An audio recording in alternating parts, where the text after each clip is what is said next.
Corona ತಡೆಗಟ್ಟಲು ಹೇರಲಾಗಿದ್ದ ಲಾಕ್ಡೌನ್ನಿಂದ ಕೇವಲ ಜನಸಾಮಾನ್ಯರಿಗೆ ಮಾತ್ರ ತೊಂದರೆಯಾಗಿರಲಿಲ್ಲ. ಕಳೆದ 10 ತಿಂಗಳಿನಿಂದ ಶಾಲೆಗಳು ಶುರುವಾಗದ ಹಿನ್ನೆಲೆಯಲ್ಲಿ ಮಕ್ಕಳ ಕಲಿಕೆಗೂ ತೊಂದರೆಯಾಗಿತ್ತು. ಆದರೆ ಇದೀಗ ಅಂಥ ಭಯ ಬೇಡ. ಎಸ್ಎಸ್ಎಲ್ಸಿ ಸ್ಟೂಡೆಂಟ್ಸ್ ಜ್ಞಾನಾರ್ಜನೆಗಾಗಿ ಡಿಜಿ ಸ್ಕಾಲರ್ಸ್ ಸಹಭಾಗಿತ್ವದಲ್ಲಿ TV5 ವಿದ್ಯಾರ್ಥಿಗಳಿಗಾಗಿಯೇ ತಂದಿದೆ ಒಂದು ಸುವರ್ಣ ಅವಕಾಶ. ಇದೇ ಹೊತ್ತಿನ ವಿಶೇಷ ಕ್ಲಾಸ್ ರೂಮ್. ನಾನು Shivashankar.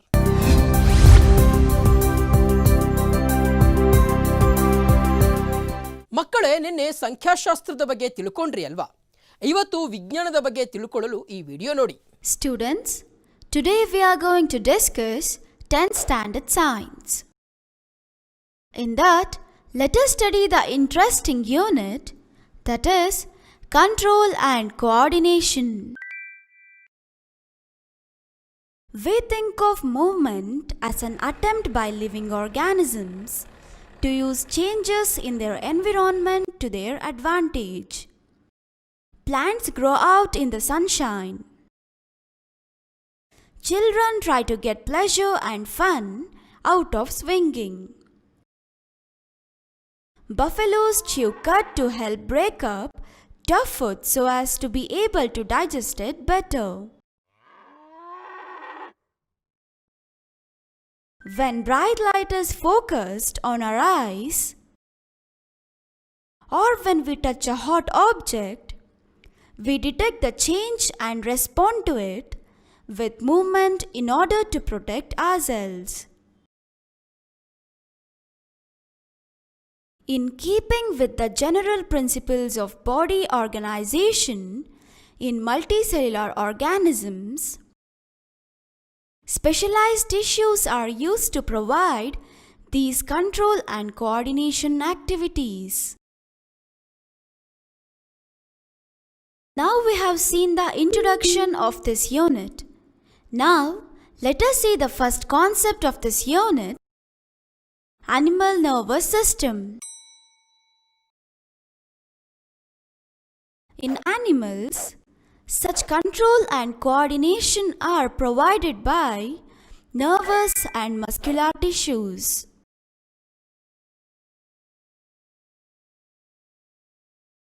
How do we detect that we are touching a hot object?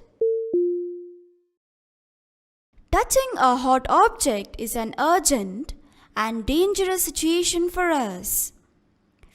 We need to detect it and respond to it. All information from our environment is detected by the specialized tips of some nerve cells. These receptors are usually located in our sense organs, such as the inner ear, the nose, the tongue, and so on. This information, acquired at the end of the dendritic tip of a nerve cell, an electric impulse. This impulse travels from the dendrite to the cell body and then along the axon to its end. At the end of the axon, the electrical impulse sets off the release of some chemicals. These chemicals cross the gap or synapse and start a similar electrical impulse in a dendrite of the next neuron. This is the general scheme of how nervous impulses travel in the body. You have learnt about nerve cells. What happens in reflex actions? Touching a flame is an urgent and dangerous situation for us, or in fact, for any animal. How would we respond to this? Rather than having to think about the sensation of heat, reflex action may be defined as the automatic or involuntary response to a sensory stimulus which is not under conscious control.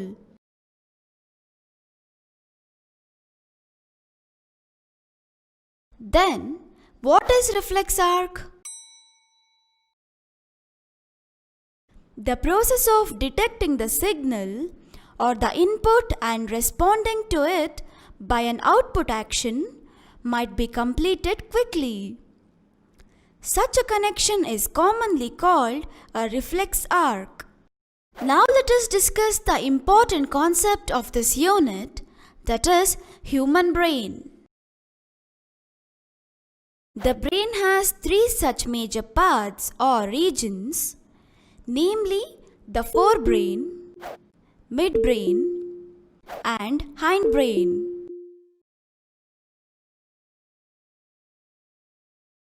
The forebrain is the main thinking part of the brain. It has regions which receive sensory impulses from various receptors.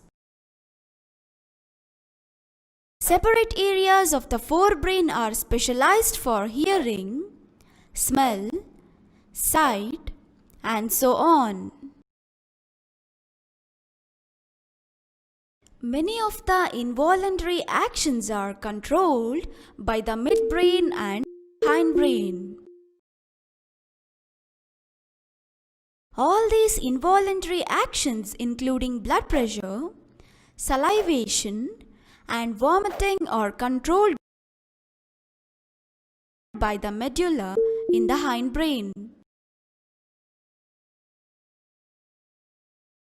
We think of movement as an attempt by living organisms to use changes in their environment to their advantage.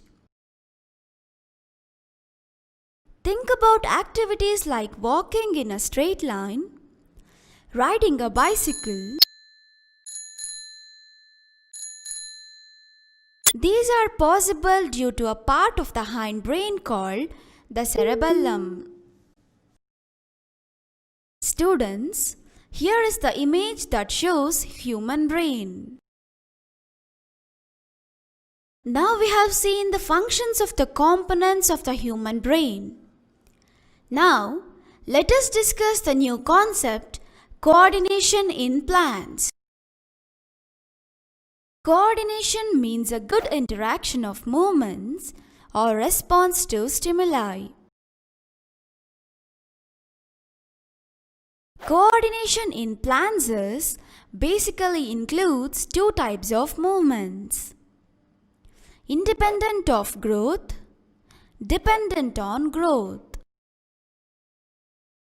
The best example of independent growth in plants is touch-me-not plant.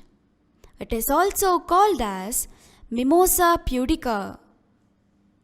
It is a sensitive plant. When we touch the leaves of the plant, immediately it shrinks and folds the leaves. But this movement is not associated with any growth. Movement due to growth. Let us understand this type of movement with the help of an example. Let's perform an activity. Fill a conical flask with water.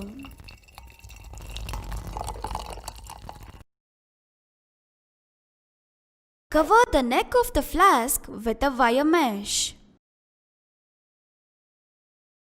Keep 2 or 3 freshly germinated bean seeds on the wire mesh. Take a cardboard box which is open from one side. Keep the flask in the box in such a manner that the open side of the box faces light coming from a window. After 2 or 3 days, you will notice that the shoots bend towards light and roots away from light. This movement of a plant is an example of a growth. Let us take an example that we have worked with earlier. When growing plants detect light, a hormone called auxin, synthesized at the shoot tip, helps the cells to grow longer. When light is coming from one side of the plant, auxin diffuses towards the shady side of the shoot. This concentration of auxin stimulates the cells to grow longer on the side of the shoot which is away from light. Thus, the plant appears to bend towards light.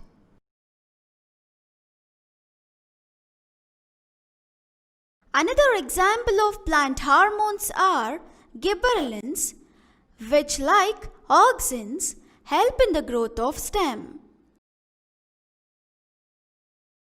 Cytokinins promote cell division, and it is natural then that they are present in greater concentration in areas of rapid cell division, such as in fruits and seeds.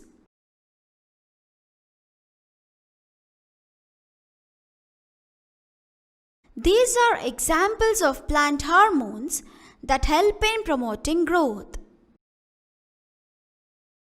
Now let's discuss the hormones in animals. Let us examine some examples to understand how hormones help in coordinated growth. We have all seen salt packets which say iodized salt or enriched with iodine. Why is it important for us to have iodized salt in our diet? Iodine is necessary for the thyroid gland to make thyroxine hormone. Thyroxine regulates carbohydrate, protein, and fat metabolism in the body so as to provide the best balance for growth.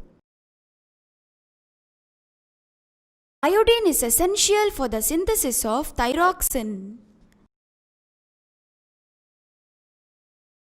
In case iodine is deficient in our diet, there is a possibility that we might suffer from goiter. One of the symptoms in this disease is a swollen neck. Sometimes we come across people who are either very short, called as dwarfs, or extremely tall, called as giants. Have you ever wondered how this happens? Growth hormone is one of the hormones secreted by the pituitary. As its name indicates, growth hormone regulates growth and development of the body. If there is a deficiency of this hormone in childhood, it leads to dwarfism. Do you know anyone in your family or friends who has been advised by the doctor to take less sugar in their diet because they are suffering from diabetes? As a treatment, they might be taking injections of insulin. This is a hormone which is produced by the pancreas and helps in regulating blood sugar levels. If it is not secreted in proper amounts, the sugar level in the blood rises, causing many harmful effects. ವಿದ್ಯಾರ್ಥಿಗಳೇ, ಇಂದು ನಾವು 10ನೇ ತರಗತಿ ವಿಜ್ಞಾನ ವಿಷಯದ ಬಗ್ಗೆ ತಿಳಿಯೋಣ. ಈಗ ನಾವು ಕಲಿಯುತ್ತಿರುವ ಅಧ್ಯಾಯವು ನಿಯಂತ್ರಣ ಮತ್ತು ಸಹಭಾಗಿತ್ವ. ಚಲನೆ ಎಂದರೆ ಜೀವಿಗಳು ತಮ್ಮ ಪರಿಸರದಲ್ಲಿ ಉಂಟಾಗುವ ಬದಲಾವಣೆಗಳನ್ನು ತಮ್ಮ ಅನುಕೂಲಕ್ಕಾಗಿ ಬಳಸಿಕೊಳ್ಳುವ ಪ್ರಯತ್ನವೆಂದೂ ಸಹ ನಾವು ಯೋಚಿಸುತ್ತೇವೆ. ಸೌರ ಬೆಳಕಿನ ಕಡೆ ಸಸ್ಯಗಳು ಬೆಳೆಯುತ್ತವೆ. ಜೀಕುವಿಕೆಯಿಂದ ಮಕ್ಕಳು ಆನಂದ ಮತ್ತು ತಮಾಷೆಯನ್ನು ಪಡೆಯಲು ಪ್ರಯತ್ನಿಸುತ್ತಾರೆ. ಸುಲಭವಾಗಿ ಜೀರ್ಣಿಸಲು ಸಾಧ್ಯವಾಗುವಂತೆ ಗಟ್ಟಿಯಾದ ಆಹಾರವನ್ನು ವಿಭಜಿಸುವ ಸಲುವಾಗಿ ಎಮ್ಮೆಗಳು ಮೆಲುಕು ಹಾಕುತ್ತವೆ. ಪ್ರಕಾಶಮಾನವಾದ ಬೆಳಕನ್ನು ನಮ್ಮ ಕಣ್ಣಿನ ಮೇಲೆ ಕೇಂದ್ರೀಕರಿಸಿದಾಗ ಅಥವಾ ಬಿಸಿಯಾದ ವಸ್ತುವೊಂದನ್ನು ನಾವು ಮುಟ್ಟಿದಾಗ ನಾವು ಈ ಬದಲಾವಣೆಯನ್ನು ಗುರುತಿಸುತ್ತೇವೆ ಮತ್ತು ನಮ್ಮನ್ನು ರಕ್ಷಿಸಿಕೊಳ್ಳುವ ಸಲುವಾಗಿ ಅದಕ್ಕೆ ಸೂಕ್ತವಾದ ಚಲನೆಯ ಮೂಲಕ ಪ್ರತಿಕ್ರಿಯಿಸುತ್ತೇವೆ. ಬಹುಕೋಶೀಯ ಜೀವಿಗಳಲ್ಲಿನ ದೇಹ ರಚನೆಯ ಸಾಮಾನ್ಯ ತತ್ವಗಳನ್ನು ಗಮನದಲ್ಲಿರಿಸಿಕೊಂಡು ಹೇಳುವುದಾದರೆ, ಈ ನಿಯಂತ್ರಣ ಮತ್ತು ಸಹಭಾಗಿತ್ವ ಚಟುವಟಿಕೆಗಳನ್ನು ಒದಗಿಸಲು ವಿಶಿಷ್ಟ ಅಂಗಾಂಶಗಳನ್ನು ಬಳಸಲಾಗುತ್ತದೆ. ಈಗ ನಾವು ಪ್ರಾಣಿಗಳು ಅದರ ನರವ್ಯೂಹದ ಬಗ್ಗೆ ಅಧ್ಯಯನ ಮಾಡೋಣ. ಪ್ರಾಣಿಗಳಲ್ಲಿ ನಿಯಂತ್ರಣ ಮತ್ತು ಸಹಭಾಗಿತ್ವಗಳನ್ನು ನರ ಮತ್ತು ಸ್ನಾಯು ಅಂಗಾಂಶಗಳಿಂದ ಒದಗಿಸಲಾಗುತ್ತದೆ. ನಾವು ಬಿಸಿಯಾದ ವಸ್ತುವೊಂದನ್ನು ಸ್ಪರ್ಶಿಸುತ್ತಿದ್ದೇವೆ ಎಂದು ಗುರುತಿಸುವುದು ಹೇಗೆ? ಬಿಸಿಯಾದ ವಸ್ತುವೊಂದನ್ನು ಸ್ಪರ್ಶಿಸುವುದು ನಮಗೆ ಒಂದು ಅವಸರದ ಮತ್ತು ಅಪಾಯಕಾರಿ ಸಂದರ್ಭವಾಗಿದೆ. ನಾವು ಇದನ್ನು ಗುರುತಿಸಬೇಕು ಮತ್ತು ಅದಕ್ಕೆ ಪ್ರತಿಕ್ರಿಯಿಸಬೇಕು. ನಮ್ಮ ಪರಿಸರದಿಂದ ಬರುವ ಎಲ್ಲ ಮಾಹಿತಿಗಳನ್ನು ಕೆಲವು ನರಕೋಶಗಳ ವಿಶಿಷ್ಟ ನರತುದಿಗಳು ಪತ್ತೆ ಹಚ್ಚುತ್ತವೆ. ಈ ಗ್ರಾಹಕಗಳು ಸಾಮಾನ್ಯವಾಗಿ ಒಳಕಿವಿ, ಮೂಗು, ನಾಲಿಗೆ ಮುಂತಾದ ನಮ್ಮ ಜ್ಞಾನೇಂದ್ರಿಯಗಳಲ್ಲಿ ಕಂಡುಬರುತ್ತವೆ. ನರಕೋಶ ಎಂದರೆ ನ್ಯೂರಾನ್ ಒಂದರ ಡೆಂಡ್ರೈಟ್ಗಳ ತುದಿಯಲ್ಲಿ ಸಂಗ್ರಹಿತವಾದ ಈ ಮಾಹಿತಿಯು ಒಂದು ರಾಸಾಯನಿಕ ಕ್ರಿಯೆಯನ್ನು ಉಂಟುಮಾಡುತ್ತದೆ. ಇದು ಒಂದು ವಿದ್ಯುತ್ ಆವೇಗವನ್ನು ಸೃಷ್ಟಿಸುತ್ತದೆ. ಈ ಆವೇಗವು ಡೆಂಡ್ರೈಟ್ಗಳಿಂದ ಕೋಶಕಾಯಕ್ಕೆ, ನಂತರ ಆಕ್ಸಾನ್ನ ಉದ್ದಕ್ಕೂ ಅದರ ತುದಿಯವರೆಗೆ ಚಲಿಸುತ್ತದೆ. ಆಕ್ಸಾನ್ನ ತುದಿಯಲ್ಲಿ ವಿದ್ಯುತ್ ಆವೇಗವು ಕೆಲವು ರಾಸಾಯನಿಕಗಳನ್ನು ಬಿಡುಗಡೆ ಮಾಡುತ್ತದೆ.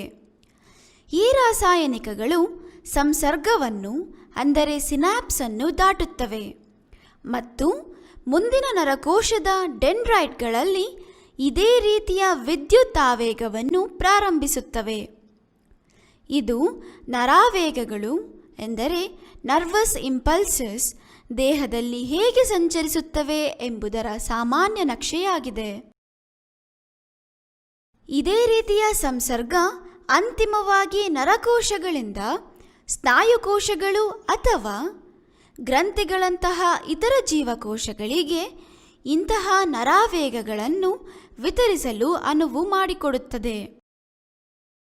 ಈಗ ನಾವು ಪರಾವರ್ತಿತ ಕ್ರಿಯೆಗಳಲ್ಲಿ ಏನಾಗುತ್ತದೆ ಎಂಬುದನ್ನು ನೋಡೋಣ. ಬೆಂಕಿಯ ಜ್ವಾಲೆಯನ್ನು ಮುಟ್ಟುವುದು ನಮಗೆ ಅಥವಾ ವಾಸ್ತವವಾಗಿ ಯಾವುದೇ ಪ್ರಾಣಿಗೆ ಒಂದು ಅವಸರದ ಮತ್ತು ಅಪಾಯಕಾರಿ ಸನ್ನಿವೇಶವಾಗಿದೆ. ನಾವು ಇದಕ್ಕೆ ಹೇಗೆ ಪ್ರತಿಕ್ರಿಯಿಸುತ್ತೇವೆ? ಶಾಖದ ಸಂವೇದನೆಯ ಬಗ್ಗೆ ಯೋಚಿಸುವುದಕ್ಕೆ ಬದಲಾಗಿ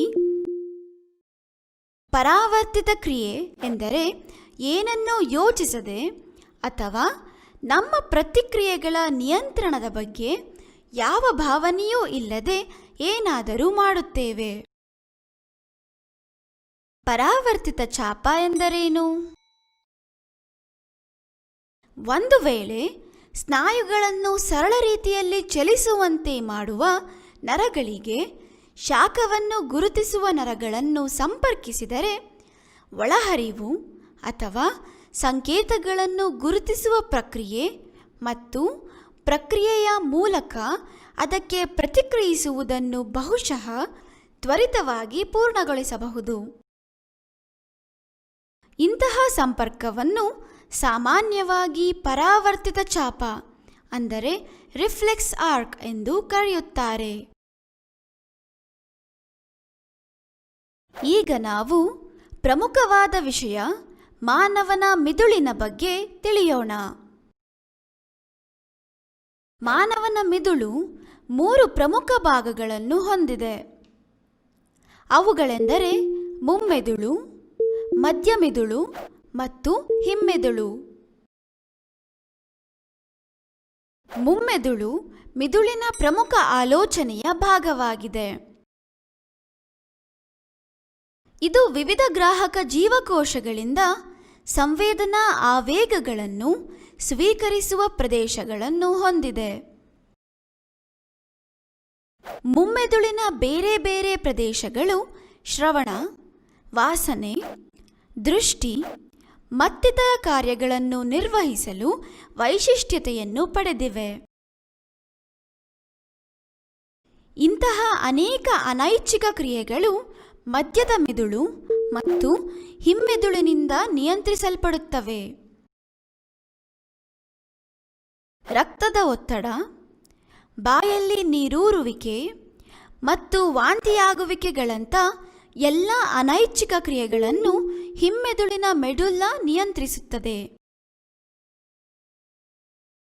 ಜೀವಂತ ಜೀವಿಗಳು ಚಲನೆಯನ್ನು ತಮ್ಮ ಪರಿಸರದಲ್ಲಿನ ಬದಲಾವಣೆಗಳನ್ನು ತಮ್ಮ ಅನುಕೂಲಕ್ಕೆ ಬಳಸಿಕೊಳ್ಳುವ ಪ್ರಯತ್ನ ಎಂದು ಭಾವಿಸುತ್ತೇವೆ. ನೇರ ರೇಖೆಯಲ್ಲಿ ನಡೆಯುವುದು, ಬೈಸಿಕಲ್ ಸವಾರಿ ಮುಂತಾದ ಚಟುವಟಿಕೆಗಳ ಬಗ್ಗೆ ಯೋಚಿಸಿ. ಇವೆಲ್ಲ ಹಿಮ್ಮೆದುಳಿನ ಭಾಗವಾದ ಅನುಮಸ್ತಿಷ್ಕದಿಂದ ಸಾಧ್ಯವಾಗುತ್ತದೆ. ಈಗ ಮಾನವನ ಮಿದುಳಿನ ಚಿತ್ರವನ್ನು ನೋಡೋಣ. ಈಗ ಮುಂದಿನ ವಿಷಯ ಸಸ್ಯಗಳಲ್ಲಿ ಸಹಭಾಗಿತ್ವದ ಬಗ್ಗೆ ತಿಳಿಯೋಣ. ಸಸ್ಯಗಳು ಎರಡು ವಿಭಿನ್ನ ರೀತಿಯ ಚಲನೆಗಳನ್ನು ತೋರಿಸುತ್ತವೆ. ಒಂದು ಬೆಳವಣಿಗೆಯನ್ನು ಆಧರಿಸಿದ ಚಲನೆ, ಇನ್ನೊಂದು ಸ್ವತಂತ್ರ ಚಲನೆ. ಈಗ ಸ್ವತಂತ್ರ ಚಲನೆಯ ಬಗ್ಗೆ ತಿಳಿದುಕೊಳ್ಳೋಣ. ಒಂದು ಉದಾಹರಣೆಯನ್ನು ನೋಡುವುದಾದರೆ, ಮಿಮೋಸಾ ಕುಟುಂಬದ ಮುಟ್ಟಿದರೆ ಮುನಿ ಸಸ್ಯ ಎಲೆಗಳನ್ನು ಮುಟ್ಟಿದಾಗ ಅವು ಮಡಚಿಕೊಳ್ಳಲಾರಂಭಿಸುತ್ತವೆ ಮತ್ತು ಕೊನೆಗೆ ಮುಚ್ಚಿಕೊಳ್ಳುತ್ತವೆ. ಈ ಚಲನೆಯು ಯಾವುದೇ ಬೆಳವಣಿಗೆಯನ್ನು ಒಳಗೊಂಡಿಲ್ಲ. ಮತ್ತೊಂದು ಚಲನೆ ಬೆಳವಣಿಗೆಯಿಂದ ಉಂಟಾಗುವ ಚಲನೆ. ಈ ವಿಧದ ಚಲನೆಯನ್ನು ನಾವು ಒಂದು ಚಟುವಟಿಕೆಯ ಸಹಾಯದಿಂದ ಅರ್ಥ ಮಾಡಿಕೊಳ್ಳೋಣ. ಒಂದು ಕೋನಿಕಲ್ ಫ್ಲಾಸ್ಕ್ ಅನ್ನು ನೀರಿನಿಂದ ತುಂಬಿ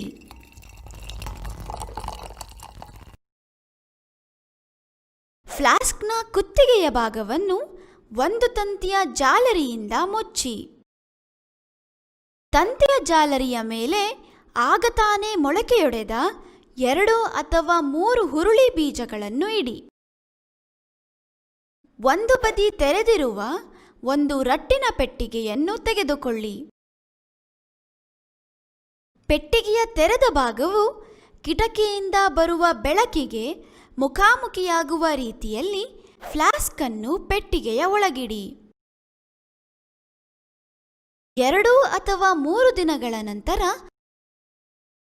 ಎಳೆಯ ಕಾಂಡಗಳ ಬೆಳಕಿನ ಕಡೆಗೆ ಮತ್ತು ಬೇರುಗಳು ಬೆಳಕಿನಿಂದ ದೂರ ಬಾಗಿರುವುದನ್ನು ನೀವು ಗಮನಿಸುವಿರಿ. ಬೀಜ ಮೊಳಕೆಯೊಡೆದಾಗ ಈ ಸಸ್ಯದ ಬೇರುಗಳು ಯಾವಾಗಲೂ ಕೆಳಮುಖವಾಗಿ ಬೆಳೆಯುತ್ತವೆ. ಹಾಗೆಯೇ ಚಿಗುರುಗಳು ಮೇಲ್ಮುಖವಾಗಿ ಬೆಳೆಯುತ್ತವೆ. ಈ ವಿಧದ ಚಲನೆಯನ್ನು ನಾವು ಬೆಳವಣಿಗೆ ಎನ್ನುತ್ತೇವೆ. ಈಗ ಮಾಡಿದ ಚಟುವಟಿಕೆಯನ್ನು ಒಂದು ಉದಾಹರಣೆಯನ್ನಾಗಿ ತೆಗೆದುಕೊಳ್ಳೋಣ. ಬೆಳೆಯುತ್ತಿರುವ ಸಸ್ಯಗಳು ಬೆಳಕನ್ನು ಗ್ರಹಿಸಿದಾಗ ಅದರ ಕಾಂಡದ ತುದಿಯಲ್ಲಿ ಆಕ್ಸಿನ್ ಎಂಬ ಹಾರ್ಮೋನ್ ಸಂಶ್ಲೇಷಿಸಲ್ಪಟ್ಟು ಜೀವಕೋಶಗಳು ಉದ್ದವಾಗಿ ಬೆಳೆಯಲು ಸಹಾಯ ಮಾಡುತ್ತದೆ. ಯಾವಾಗ ಬೆಳಕು ಸಸ್ಯದ ಒಂದು ಕಡೆಯಿಂದ ಪಸರಿಸಲು ಪ್ರಾರಂಭಿಸುತ್ತದೋ ಆಕ್ಸಿನ್ ಕಾಂಡದ ನೆರಳಿನ ಭಾಗದ ಕಡೆಗೆ ವಿಸರಣೆಗೊಳ್ಳುತ್ತದೆ. ಆಕ್ಸಿನ್ನ ಈ ಸಾಂದ್ರತೆಯು ಬೆಳಕಿನಿಂದ ದೂರವಿರುವ ಕಾಂಡದ ಭಾಗದಲ್ಲಿರುವ ಜೀವಕೋಶಗಳನ್ನು ಉದ್ದವಾಗಿ ಬೆಳೆಯಲು ಪ್ರಚೋದಿಸುತ್ತದೆ. ಆಕ್ಸಿನ್ಗಳಂತೆಯೇ ಕಾಂಡದ ಬೆಳವಣಿಗೆಯಲ್ಲಿ ಸಹಕರಿಸುವ ಸಸ್ಯ ಹಾರ್ಮೋನ್ಗಳಿಗೆ ಮತ್ತೊಂದು ಉದಾಹರಣೆ ಎಂದರೆ ಜಿಬ್ಬರ್ಲಿನ್ಗಳು. ಸೈಟೋಕೈನಿನ್ಗಳು ಕೋಶ ವಿಭಜನೆಯನ್ನು ಉತ್ತೇಜಿಸುತ್ತವೆ ಮತ್ತು ಸಾಮಾನ್ಯವಾಗಿ ಇವು ಹಣ್ಣು ಮತ್ತು ಬೀಜಗಳಂತಹ ತೀವ್ರ ಕೋಶ ವಿಭಜನೆಗೆ ಒಳಪಡುವ ಪ್ರದೇಶಗಳಲ್ಲಿ ಅತಿ ಹೆಚ್ಚಿನ ಸಾಂದ್ರತೆಯಲ್ಲಿ ಕಂಡುಬರುತ್ತವೆ. ಇವು ಸಸ್ಯಗಳಲ್ಲಿ ಬೆಳವಣಿಗೆಯನ್ನು ಉತ್ತೇಜಿಸಲು ಸಹಾಯ ಮಾಡುವ ಹಾರ್ಮೋನ್ಗಳಿಗೆ ಕೆಲವು ಉದಾಹರಣೆಗಳು. ಈಗ ನಾವು ಪ್ರಾಣಿಗಳಲ್ಲಿನ ಹಾರ್ಮೋನ್ಗಳ ಬಗ್ಗೆ ತಿಳಿದುಕೊಳ್ಳೋಣ. ಸಹಭಾಗಿತ್ವ ಬೆಳವಣಿಗೆಯಲ್ಲಿ ಹಾರ್ಮೋನ್ಗಳು ಹೇಗೆ ಸಹಾಯ ಮಾಡುತ್ತವೆ ಎಂಬುದನ್ನು ಅರ್ಥ ಮಾಡಿಕೊಳ್ಳಲು ಕೆಲವು ಉದಾಹರಣೆಗಳನ್ನು ಪರಿಶೀಲಿಸೋಣ. ನಾವೆಲ್ಲರೂ ಅಯೋಡೈಸ್ಡ್ ಉಪ್ಪು ಅಥವಾ ಅಯೋಡಿನ್ನಿಂದ ಸಮೃದ್ಧವಾದ ಉಪ್ಪು ಎಂದು ಬರೆದಿರುವ ಉಪ್ಪಿನ ಪೊಟ್ಟಣಗಳನ್ನು ನೋಡಿದ್ದೇವೆ. ಆಹಾರದಲ್ಲಿ ಅಯೋಡೈಸ್ಡ್ ಉಪ್ಪನ್ನು ಬಳಸುವುದು ನಮಗೆ ಏಕೆ ಮುಖ್ಯವಾಗಿದೆ? ಥೈರಾಕ್ಸಿನ್ ಉತ್ಪತ್ತಿ ಮಾಡಲು ಥೈರಾಯ್ಡ್ ಗ್ರಂಥಿಗೆ ಅಯೋಡಿನ್ ಅಗತ್ಯವಾಗಿ ಬೇಕು. ನಮ್ಮ ದೇಹದಲ್ಲಿ ಕಾರ್ಬೋಹೈಡ್ರೇಟ್, ಪ್ರೋಟೀನ್ ಮತ್ತು ಕೊಬ್ಬಿನ ಚಯಾಪಚಯ ಕ್ರಿಯೆಯನ್ನು ಥೈರಾಕ್ಸಿನ್ ನಿಯಂತ್ರಿಸಿ ಬೆಳವಣಿಗೆಗಾಗಿ ಅತ್ಯುತ್ತಮ ಸಮತೋಲನವನ್ನು ಒದಗಿಸುತ್ತದೆ. ಥೈರಾಕ್ಸಿನ್ನ ಸಂಶ್ಲೇಷಣೆಗೆ ಅಯೋಡಿನ್ ಅಗತ್ಯವಾಗಿ ಬೇಕು. ನಮ್ಮ ಆಹಾರದಲ್ಲಿ ಅಯೋಡಿನ್ನ ಕೊರತೆ ಉಂಟಾದರೆ ನಾವು ಗಳಗಂಡ ರೋಗಕ್ಕೆ ತುತ್ತಾಗುವ ಸಂಭವವಿದೆ. ಈ ರೋಗದ ಒಂದು ರೋಗಲಕ್ಷಣವೆಂದರೆ ಊದಿಕೊಂಡಿರುವ ಕುತ್ತಿಗೆ. ಕೆಲವೊಮ್ಮೆ ನಾವು ಅತ್ಯಂತ ಕುಳ್ಳಗಿನ ಅಂದರೆ ಕುಬ್ಜರು ಅಥವಾ ಅತಿ ಎತ್ತರದ ಅಂದರೆ ದೈತ್ಯ ವ್ಯಕ್ತಿಗಳ ಸಂಪರ್ಕಕ್ಕೆ ಬರಬಹುದು. ಇದು ಹೇಗೆ ಉಂಟಾಗುತ್ತದೆಂದು ಯಾವಾಗಲಾದರೂ ನೀವು ಅಚ್ಚರಿಗೊಂಡಿದ್ದೀರಾ?